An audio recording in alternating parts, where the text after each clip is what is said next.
you're supposed to hide. It's hard to hold it down below the camera, and you haven't seen. I guess it's in the title, so f it.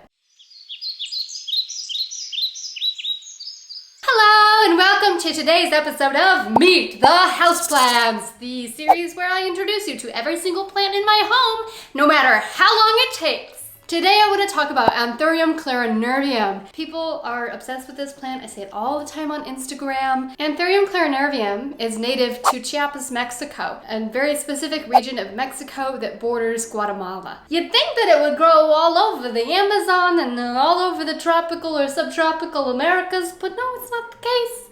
It's specific to a certain region. As for the growing difficulty of this plant, I would say that it's medium. I personally haven't had any problems growing this plant. You can see that one of the leaves does have a brown spot on it. It had some damage, but that has been there since I purchased the plant. I would say that it has specific requirements in terms of humidity and light that are going to make it really thrive, but I personally haven't had any difficulty growing it in kind of a low to medium light setting. Regular household humidity, especially in the current summer months where it's really dry, like it's August right now. We just had a massive heat wave and the air was like chalky. It was so dry, but this plant didn't suffer, and in fact it put out an entirely new leaf. It's doing quite well. I did lose one leaf 2 weeks ago, and that's because I overwatered the plant. I gave it too much water. I made an oopsie-doopsie, and one of the leaves turned yellow and I had to cut it off. As for temperature, let's say 75 to 85 degrees Fahrenheit, which is, I gotta do math in my head, 23 to 30 degrees Celsius, yes. See, I'm on Celsius. Gotta cater to everybody here. It's people in the UK.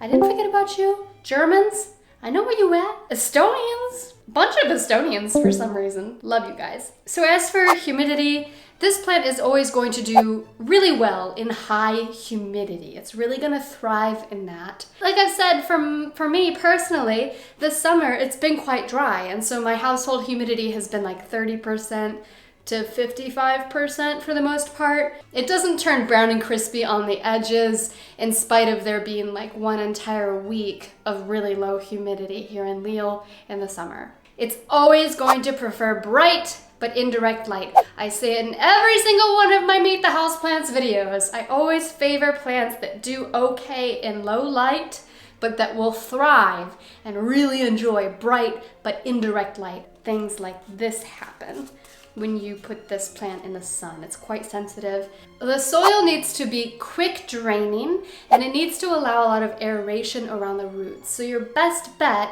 is to research some good mixtures for aeroids, for example. For fertilizer, like my begonias, I use half of the recommended dosage on the bottle every single time that I water this plant during the growing season from April to October. That seems to do it really well. It seems really happy. It's putting out a lot of new growth. It's put out 2 new leaves this growing season and 2 flowers, which I have since cut off. And like I said, I did lose 1 leaf due to overwatering.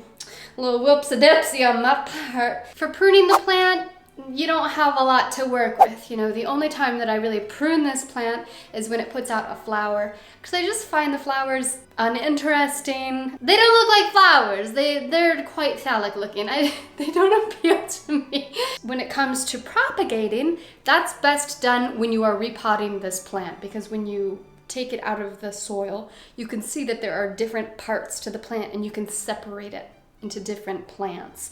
And so propagation is best done when you are officially repotting the plant. Or if you have like a really big anthurium and you are like, okay, it's time to split this puppy up, that's how you do it. And if you have a kitty cat or puppy dog, keep them away from this plant. Don't let them eat this. Don't let your pets eat any of your plants. I know that some people kind of give a spider plant, or they give, you know, a parlor palm, for example, to their pets for them to chew on. You know, don't do that even. You know, get your cats some wheatgrass and keep your cats and your doggies out of your plants. It's just the best way to go. You never know when a plant is going to adversely affect an animal, whether because that plant has some kind of because that plant has some kind of toxic sap, or if your pet is allergic to it. You don't know, you can't foresee those things. I want to thank you so much for watching. I hope you enjoyed this. I hope you learned something. I really hope that you like this plant. If you do like this plant, tell me about it. Tell me your thoughts on this plant in the comments. Tell me what your experience with it has been, because I personally find it very easy to care for. It requires very little maintenance from me, which I really appreciate in any plant since I have so many plants. So I would like to know your experience, whether or not you think it's difficult, or if you're suffered for whatever reason. Let me know. If you want to support me, support my channel, support what I do, you can do that through Patreon. The link is down below in my description. You're welcome to do that. Otherwise, share my videos if you know somebody who might find something like this interesting. I'm always looking for more people to welcome into my community, because it's such a nice community. Anyway, I hope that you have a wonderful day, and I will see you soon. Thank you to my $10 patrons Joanne Burke, Anthony Rankin, Frederick Bowman, Rebecca Reppert, Emily Carolyn Green, and Jay Kennedy. My $5 patrons Lil Miss Noted All, Dieter Daly, Billy Moore, Michelle Arnwan, Maggie, Jerry Parker, Abby Clark, Kathy L, Leah A, Miranda Moyer, Laura Wright, Fenner Lamb, Haley, Shannon Spaniel, Romina Reyes, Jai Guy, Giselle Dow, Adam Banzoff, Elizabeth Murray, Aaron Meow, and Kayla Mann. My $2 patrons Karen, Georgia Thomas, Abigail Colin, Renee Allen, Martha Childress, Adam B, Hannah Gukala, Steve A, and Pamela. My $1 patrons James Kopp, Gracie, Giovanni Lois Rogo, Stephanie P, Michelle A, Lita Anastasia, Cassandra Lewis, Michelle Mikens, Jenny Sethman, Charlotte Dawson, Jessie, Sophia, JJ Garvey, ooh girl, I get it wrong every time! Isabel Langlois, Elizabeth Velasquez, Kara Freeman, Wanyang Zhang, Elizabeth Mary, Josie, Sophia Clark, Michael Miner, Valhalla Fiasco, Jordan Jepson, Kayla Davenport, Lisa, Nicholas Curtis, Lexi Haynes, Eliza Mattiauda, Melissa Monstera, Linda Thea, Kristen Bjordal, Megan McConville, Claire Buck, Meg, Ria Putana, Claire Lynn, Denise Grimm. Thank you so much. I'll see you next time.